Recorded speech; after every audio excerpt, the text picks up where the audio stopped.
My friends think you're a joke, and honestly, they're not wrong, she said before her girls' trip, so I moved out while she was gone. She came home to empty rooms and a note that said, "Hope they think this is funny too." Hey viewers, before we move on to the video, please make sure to subscribe to the channel and hit the like button if you want to see more stories like this. Thanks. If I had $1 for every time my girlfriend Chloe called me safe, I probably could have retired 5 years ago. Instead, I was just a 29-year-old senior data analyst, paying 80% of the rent on a downtown apartment we couldn't afford.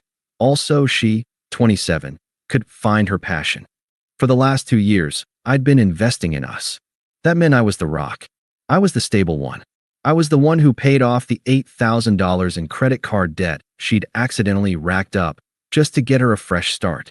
I was the one who funded her failed Etsy store, the one that sold custom resin art keychains.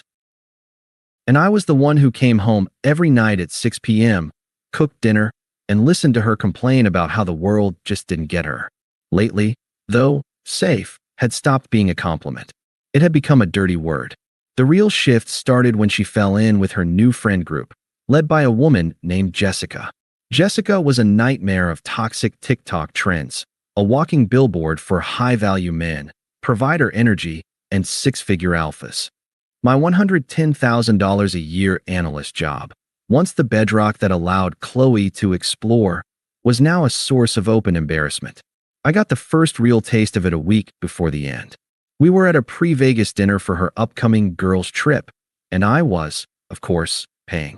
Jessica was talking about her new guy, some crypto bro who leased a McLaren. "You should get into crypto, Mark," Jessica said, not even looking at me. "I prefer to invest in things I can actually, quantify," I said mildly. Jessica let out a little humph of a laugh. "That's cute. It's almost like you enjoy being on the financial sidelines." "Chloe," she said, finally turning to her, "you need a man who plays the game, not just spectates." I waited for Chloe to defend me, to say anything. She just forced a laugh, her eyes flicking to me and then quickly away. "Oh, Mark, don't be so literal. Jessica just means you're very practical." Practical was the new safe. The look they shared told me everything I needed to know. I wasn't her partner. I was her court jester. The walking, talking ATM who was just a little too boring to bring around the alphas. Which brought us to Thursday night. Her bags were packed for Vegas, an explosion of sequins and new outfits splayed across the bed I'd paid for. She was on her phone, texting furiously and smiling in that way she never smiled at me anymore. "Chloe, we need to talk," I said, standing in the doorway. She let out an aggressive, put-upon sigh, the kind that says, "You are the single most inconvenient thing in my life right now. God, can you not do this right now?" She locked her phone and threw it on the bed. "I'm trying to get into Vegas mode." "You're such a buzzkill." "A buzzkill?" I asked, and my voice was dangerously quiet. "For wanting my girlfriend to defend me? That dinner last week. The way Jessica talks to me. The way you let her. It's not right." She stood up, and the mask of the bubbly, passionate dreamer I'd fallen for just dissolved. Her face went cold and hard. She put her hands on her hips. "You want honesty? Fine." My stomach went cold. "My friends think you're a joke. And honestly, they're not wrong." I just stared. I couldn't feel my hands. "A joke?" "Yes, Mark. A joke," she snapped. "You're just safe. You're predictable. You're the nice guy who finishes the spreadsheet. You are not the one who closes the deal. Do you get it, my friends? They're meeting men who own the company, not just analyze its data." She was breathing hard, her eyes bright with a cruelty I'd never seen before. "And you?" I finally managed. "You agree with them." It wasn't a question. "I'm just saying I need to be around winners for a few days," she said, her voice full of smug dismissal. "I need to breathe." She zipped up her carry-on and pushed past me, grabbing her purse. "I'll see you on Sunday. Don't wait up." She walked to the door, paused, and then, as an afterthought, kissed the air somewhere in the vicinity of my cheek. The door clicked shut. I heard the elevator ding down the hall. She was gone. I stood there for a full 10 minutes, the silence of the apartment buzzing around me.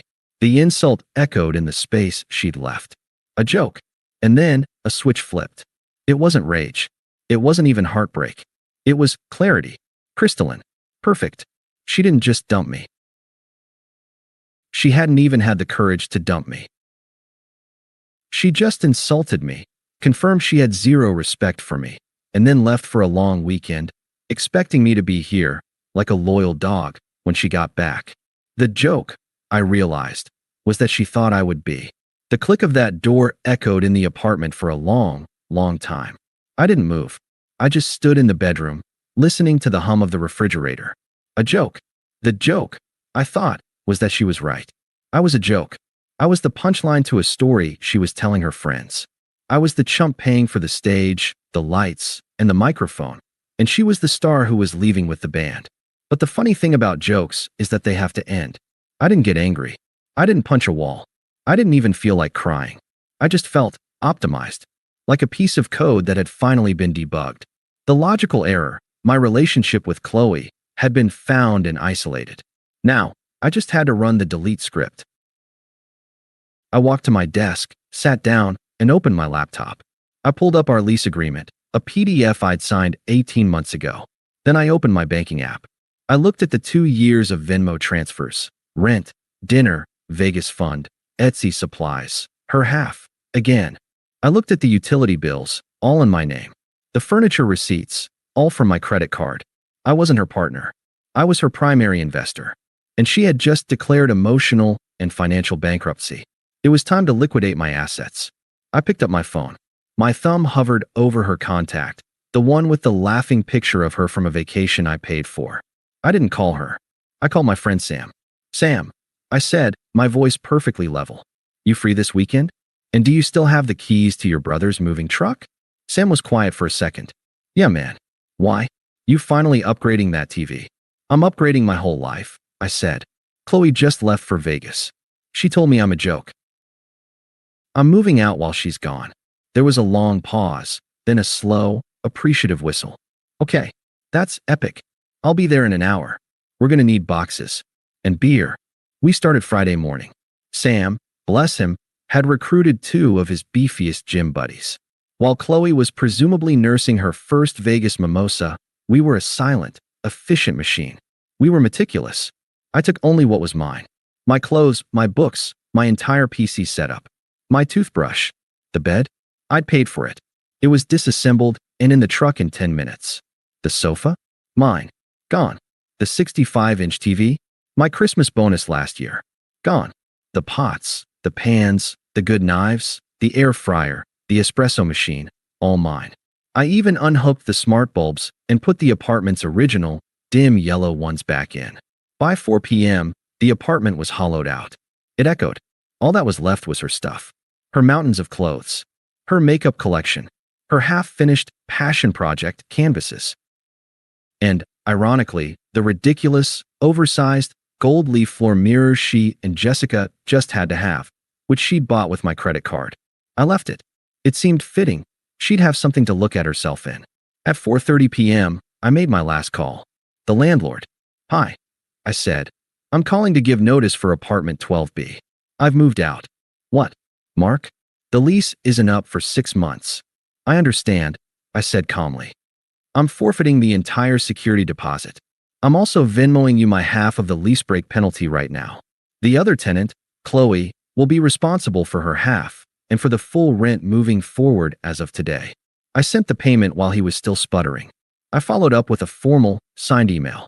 I didn't care about the money. It was a cheap price for freedom. My last act was to walk to the kitchen counter. I pulled a single sticky note from the drawer I'd bought. I wrote 5 words on it. Hope they think this is funny too. I stuck it squarely on the fridge. Then, I walked out and locked the door for the last time.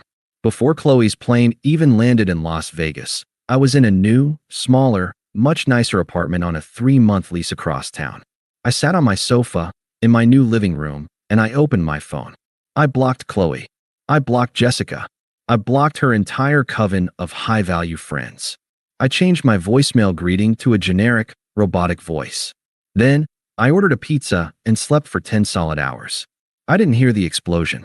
I just felt the shockwave, secondhand. Sam, who still had a few mutual, non-toxic friends in that orbit, got the play-by-play. Chloe got back Sunday night, tan, hungover, and probably broke from whatever alpha bottle service table she'd been comping. She walked into the dark, empty apartment. Her first call, according to Sam, wasn't to me. It was to 911. She reported a robbery. Two very tired-looking cops showed up. They walked through the echoing rooms, saw her clothes and makeup piled in the bedroom, and then saw the single sticky note on the fridge. "Ma'am," one of them said, "looks like you had a bad breakup. This is a civil dispute." And then they left. The second wave hit Monday morning. The landlord. He informed her that, per her lease agreement, she was now solely responsible for the full $3,400 monthly rent. And, he added, "We still require the $1,700 lease break penalty from you. Your ex-partner already paid his share. We'll need that by the 1st, or we begin eviction proceedings." The third wave was the Vegas karma. Sam heard that the trip was a catastrophe. The high-value men Jessica had lined up were just a few club promoters who got them free entry, then stuck them with a $2,000 bar tab. Chloe had come home broke, hungover, and expecting to land on her safe bet boyfriend. The ATM, however, was no longer in service. She couldn't reach me, so she started blowing up Sam's phone. He did me the solid of letting them go to voicemail, and then he played them for me over a beer. It was illuminating. Voicemail 1, Sunday, 11:30 p.m., Pure panic. Sam? Sam, where is he? Where's Mark? He's not answering his phone. Someone broke in. They stole everything. The sofa. The bed. Sam, he took the goddamn coffee maker. What am I supposed to do? What am I supposed to do? Voicemail 2, Monday, 2 p.m., Pure rage. You tell Mark. You tell him I'm calling a lawyer.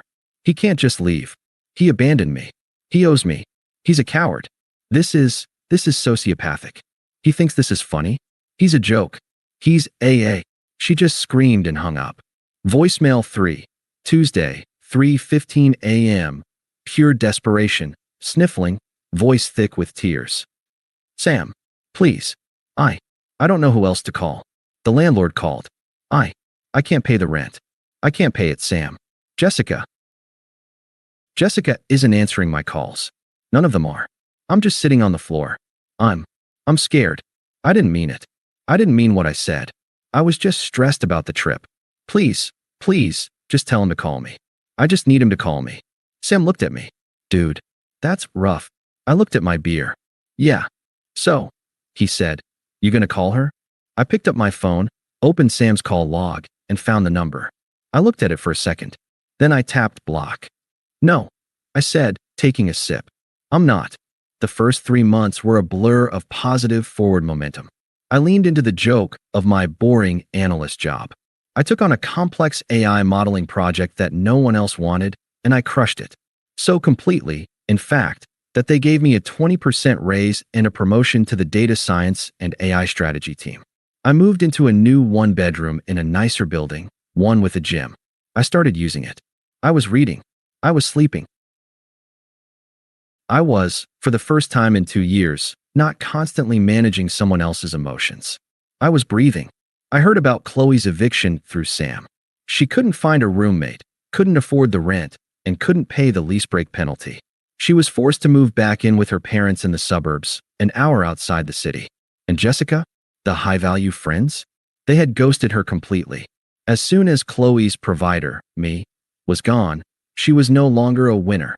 She was just a broke, evicted 27-year-old living in her childhood bedroom. She was, in their eyes, a joke. The irony was so thick I could have bottled it. Then, the secondary attacks began. When she couldn't reach me, she sent in her family. An unknown number called me one afternoon. I almost ignored it. Hello. Mark? Honey, it's Karen, Chloe's mom. I've been so worried. Her voice was all fake sweetness and concern. Hello. Karen, I said, my voice flat and professional. I'm not sure why you're calling me. Oh, Mark, please, she said, the fake cry already starting. She's not herself. She's just been crying in her old bedroom for weeks. She's a mess. She told me what she said, and she made a terrible mistake. Those girls, Jessica, they were such a toxic influence. You know she doesn't mean those things. I waited. She loves you, Karen pushed.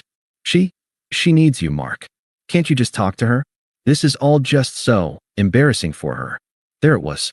Not devastating, not heartbreaking, but embarrassing. That was all this was to them. An image problem. Karen, I said, my voice cold. What Chloe did was for her. What I did was for me. I have to go now. Please don't call this number again. I hung up and blocked the number. A week later, the final boss tried to log on. I got a message request on LinkedIn, of all places.